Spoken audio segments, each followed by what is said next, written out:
बच्चों, welcome to EduVibe, the vibe of smart education. एक ऐसा प्लेटफॉर्म जिसके थ्रू आपकी लर्निंग बनती है और इंटरेक्टिव और मजेदार। एक ऐसा प्लेटफॉर्म बच्चों जिसके थ्रू आप ये सीख पाते हो कि पढ़ाई सिर्फ वो नहीं जो कि आपकी टेक्स्ट बुक्स तक रिलेटेड है, बल्कि कुछ ऐसा जिसको आप अपनी रियल लाइफ में भी इम्प्लीमेंट कर सकते हो। तो इस सीरीज में बच्चों हम लोग कवर अप कर रहे हैं आप लोगों की क्लास 6 सोशल साइंस की टेक्स्ट बुक, जिसके अभी हम लोग चैप्टर नंबर 6 पर हैं। इस चैप्टर के ऑलरेडी हम लोग 4 पार्ट्स कवर अप कर चुके हैं, जिसमें हमने हड़प्पन या इंडस सिविलाइजेशन को समझा था। अब हम लोग पार्ट 5 पर हैं। तो आप चाहो तो इससे पहले के पार्ट्स को जाकर देख सकते हो, उनका लिंक डिस्क्रिप्शन में है। लेकिन चैनल को सब्सक्राइब करना मत भूलना, ताकि आने वाले कोई भी पार्ट्स या वीडियोस मिस आउट ना हो जाए। तो इसी के साथ हम लोग चलते हैं आगे और समझते हैं ट्रेडिंग किस तरीके से हड़प्पन लोग करते थे। बट ट्रेडिंग से पहले अभी तक हम लोग क्या समझ चुके हैं? हम लोग टाउन प्लानिंग समझ चुके हैं, हम लोग वाटर मैनेजमेंट समझ चुके हैं, और हम लोग ये समझ चुके हैं वो लोग क्या ईट करते थे। अब चलते हैं ट्रेडिंग की तरफ। तो जो हड़प्पन थे वो ट्रेड में बहुत ज्यादा बिलीव करते थे। वो जानते थे कि अपनी सिविलाइजेशन को बढ़ाने के लिए उनको कुछ ना कुछ चीजें, अपने कल्चर्स, अपने आइडियाज को इंडिया या इंडिया से बाहर भेजना पड़ेगा।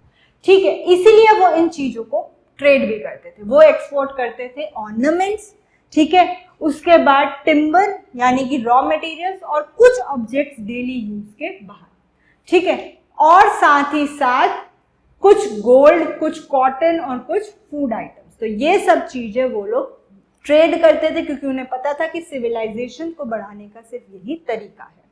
उसके बाद कुछ जो फेवर्ड ऑर्नामेंट्स वो देते थे वो था बीड्स ऑफ कार्नेलियन, जिसको आप फिगर 6.10 में देख सकते हो अपने पेज 98 पर। एक रेडिश सेमी प्रीशियस स्टोन जो कि सिर्फ गुजरात में मिलता था। उसके बाद जो हड़प्पन क्राफ्ट लोग थे, यानी जो क्राफ्ट्स की चीजें बनाते थे, उन्होंने कुछ टेक्निक्स से उसके अंदर धागा डाल दिया था उस स्टोन में, जिसको आप अपने गले में डाल सकते हो, हाथ में बांध सकते हो एंड ऑल सच। और साथ ही साथ वो शेल्स के साथ काम करते थे, शेल्स जो पानी के पास मिलती हैं, जिससे वो बैंगल्स बनाते थे और काफी सारी और चीजों से, काफी सारे मटेरियल्स को यूज करके सोफिस्टिकेटेड टेक्निक से उसको यूज करते थे। सोफिस्टिकेटेड यानी कि well planned and well thought, ठीक है। उसके बाद अगर हम लोग आगे चलते हैं तो what the Harappans imported in exchange of the exported good is not so clear. लेकिन आज तक क्या बात समझ नहीं आई? वो गुड्स देते तो थे बाहर, लेकिन लेते क्या थे वो कभी समझ नहीं आया। मोस्टली जो इमेजिनेशन में वो यही है, कॉपर, क्योंकि वो यहाँ पर नहीं मिलता था तो मे बी कॉपर को वो लेते थे, ठीक है। अब बात करते हैं कि कॉपर ही क्यों? क्योंकि कॉपर से बनी हुई चीजें उनको बहुत आसानी से हमें उनके एक्सकवेशंस में मिली हैं कि था, ठीक है। और जब टिन को कॉपर के साथ ऐड कर दो तो ब्रोंज बनता था, जो कि कॉपर से भी ज्यादा हार्ड था। और ब्रोंज का यूज वो लोग बहुत ज्यादा करते थे अपने टूल्स, अपने पॉट्स, अपने पैन्स को बनाने के लिए, ठीक है, जो आप आगे कुछ सारे फिगर्स में देख भी पाओगे। इसीलिए जहां तक इमेजिनेशन है वो यही है कि ये लोग एक्सचेंज में कॉपर ही उनसे लेते होंगे, ठीक है, क्योंकि कॉपर हमें यहाँ पे नहीं मिलता था। तो ये कुछ चीजें हैं जो वो यूज करते थे। ये बीड्स ऑफ कार्नेलियन जो कि सूसा से मिलते थे, प्रेजेंट डे ईरान से ये मिले हैं। फिर इनकी आइवरी कॉम जो कि वो बालों के लिए यूज करते थे, 7 सेंटीमीटर लॉन्ग, ठीक है। To conduct such a trade they use land routes and rivers. अब ये ट्रेड को करने के लिए भी तो रास्ते चाहिए, तो वो या तो जमीन के थ्रू या पानी के थ्रू करते थे, और सी से वो मोस्टली जो बहुत दूर की जगहें हैं वहां तक पहुंच पाते थे, ठीक है। Indeed quite a few Harappan settlements are located in the coastal region of Gujarat and Sindh. इसीलिए कुछ हड़प्पन सिविलाइजेशन कोस्टल एरियाज में ही है, गुजरात के जो सिंध एरिया था, क्योंकि वहां पर रिवर जो था बहुत आसानी से मिल जाता था।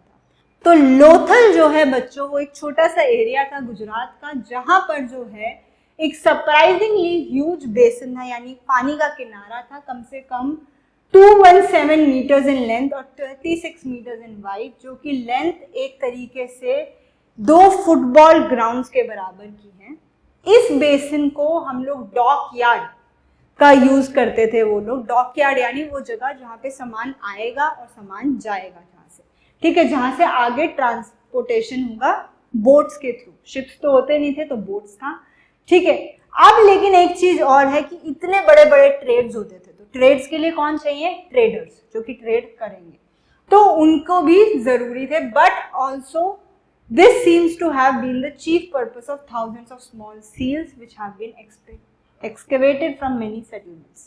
अब उसके साथ साथ जब आप इन गुड्स को दे रहे हो तो इनको आइडेंटिफाई तो करोगे। जैसे आज जब बाहर से कोई गुड आता है तो उस पर एक सील लगी होती है जिससे पता चलता है यहाँ से आया।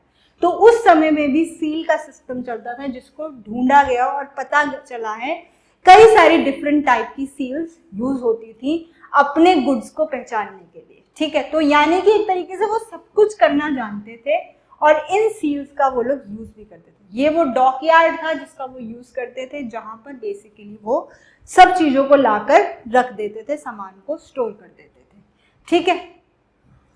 और ये सील्स जो हैं ये बेसिकली स्टेराइट की बनती थी, जो कि एक सॉफ्ट स्टोन था जो कि हीट करने पर मोटा हो जाता है, हार्ड हो जाता है। They measured only a few centimetres, इनकी लेंथ ज्यादा नहीं होती थी, कुछ ही सेंटीमीटर्स की होती थी और इन पे एनिमल के फिगर्स बने होते थे, यानी कोई ना कोई एनिमल होता था डिपिक्ट करने के लिए, ठीक है। और फ्यू साइंस जो कि राइटिंग सिस्टम के पार्ट थे, ठीक है। But that system and the symbolic meaning of the animal figures are yet to be understood. लेकिन कौन सा एनिमल क्या समझाना चाहता है उसको समझना अभी भी मुश्किल था, और वो किस तरीके से हर एक एनिमल कौन से ट्रेड एक्टिविटी से रिलेट करता था वो भी मुश्किल था। जैसे कि अगर हम यहाँ चलते हैं तो इसमें यूनिकॉर्न है, ठीक है, इसमें एक बुल है और इसमें कहीं ना कहीं एक टाइगर है। तो ये तीन तरीके की सील्स थी, लेकिन समझना कि ये सील क्या दिखा रही है, ये सील क्या दिखा रही है और ये सील क्या, वो थोड़ा सा मुश्किल हमेशा से ही रहा है कि कौन सी सील कौन से ट्रेड एक्टिविटीज को डिटरमाइन कर रही है, ठीक है। अब आता है हमारा लेट्स एक्सप्लोर, जिसमें हमने इन हड़प्पन सील्स को देखा और इस पे कुछ राइटिंग्स भी थी, है ना, कुछ लिखा भी था। तो आपके दिमाग में क्या आया? क्या आप कुछ इंटरप्रेट करना चाहोगे कि कौन सी सील क्या दिखा रही है? मेरे हिसाब से हो सकता है भाई ये थोड़ी सी ये वो ट्रेड हो जो कि थोड़ा हल्का हो, ये मिडल, ये may be large value of trade हो, या किसी भी तरीके का कुछ भी हो सकता है। तो ऐसे ही बच्चों आप भी कुछ इंटरप्रिटेट कर सकते हो कि हर एक सील क्या डिटरमाइन करना चाह रही थी, ठीक है, to understand and to make just imagination about it, जिससे कि आपकी इमेजिनेशन और वाइड हो पाए, आप और कोलैबोरेटिव वे में चीजों को सोच पाओ, ठीक है। अब इसी के साथ हम लोग का ये पार्ट होता है एंड, जिसमें हम लोगों ने इनके ट्रेडिंग सिस्टम को समझा कि किस तरीके से सामान एक जगह से दूसरी जगह पर ये लोग लेकर जाते थे। अब मैं आपसे मिलूंगी नेक्स्ट पार्ट में, तब तक के लिए स्टे ट्यून, चैनल को सब्सक्राइब कर लो बच्चों, ताकि आने वाली कोई भी वीडियोस मिस आउट ना हो जाए। सो थैंक यू मेरे प्यारे बच्चों एंड बाय बाय।